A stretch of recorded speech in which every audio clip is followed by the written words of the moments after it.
for example, I work a lot with Graph API, and so regarding to the error handling, it's nearly the known HTTP errors, what you can get, 200, 404, and so on. Is it regarding to the error handling regarding to API failures, permission issues, and so on? Is it this is the same like an error handling in Graph? Yep. Well, so it's so we have the same sort of constructs around like well, oftentimes we use scopes, right, in terms of like kind of like try catch type semantics. But then also there's the notion of like configure run after, right? So you can have specific actions that run under certain conditions, such as like the previous action failing itself. So yeah, all of those existing logic app constructs are in play. And at the end of the day, they sort of bubble up the same sort of errors that exist with workflows. And so then as a result, all of those like alert processing rules and Azure Monitor and all of those events that show up in App Insights are exactly the same.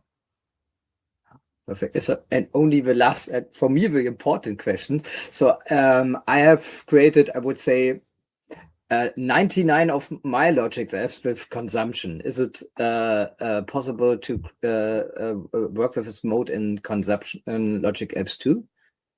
Yeah, it is. So this was something that we announced and released at Ignite. So the when we think about agent loop in Logic App Standard, that's GA, that GA'd at Ignite. So that's ready for production. Mm-hmm. And then for consumption, we introduced public preview for consumption. Now the consumption one's a little different in the sense that we self-host the model for you. So you don't have as many options from a model perspective. Like with standard, it's kind of bring your own model where it's like, hey, go into OpenAI and basically Azure OpenAI and go ahead and deploy a model and sort of create your connection. When it comes to consumption, we host the model for you. So you don't have that type of control where it's like, hey, I want to use this other model. And I can't remember which one we use off the top of my head. I think right now it's GPT-4.1, and that will evolve and we'll kind of support 5 and whatnot. But that's where you'll have less options, but you still can go ahead and do it.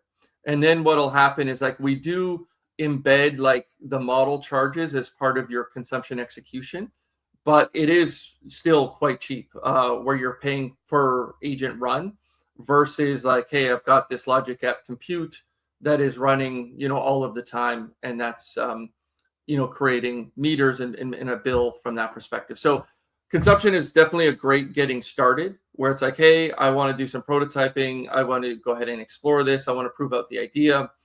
And, it's still fine to run kind of as a solution. But if you're like, oh, I need some of these other advanced features like calling custom code or connecting to VNets or things like that, then it's like you can also move that to standard. So we have another feature recently, and I can't remember what we call it. It's kind of like a clone where you can take your consumption logic app and basically have it automatically move to standard without sort of any sort of extracting, updating, that sort of thing. And that would apply to the agent loop functionality too. But short answer is yes, you can go ahead and create agent loop inside of consumption. Perfect. So yeah, thank you. Thank you for your answers, and thank you for the time, and thank you for these amazing workshops. I think this was very insightful for me too. And so in the next week we have 61 expert sessions. I think a lot, and one of these is and this would be the last one in this in the next week from you. So I'm really happy. And I will start in the next week on Monday with a keynote regarding to the Azure the AI Center of Excellence. I think this is an amazing point because it's about all these topics, about logic apps, about Azure Foundry, about Copilot Studio, about M365 Copilot, because Azure is everywhere. And I think it's not only regarding to Microsoft. The companies has the most companies have more than one Microsoft AI solutions, and that's why it's so important to have an and center of excellence or structure for it. That's I'm really happy that I could start with this topic at next week. And for today, I would say thank you, and we see us next week. Yeah. Have a nice weekend. Yeah. Thanks, everyone. Bye. Bye-bye. The Microsoft ecosystem is evolving faster than ever. Copilot, Power Platform, security, modern work, Azure AI. New features every week, new opportunities every day. But learning is scattered. Events are expensive, limited, and difficult to access. That changes now.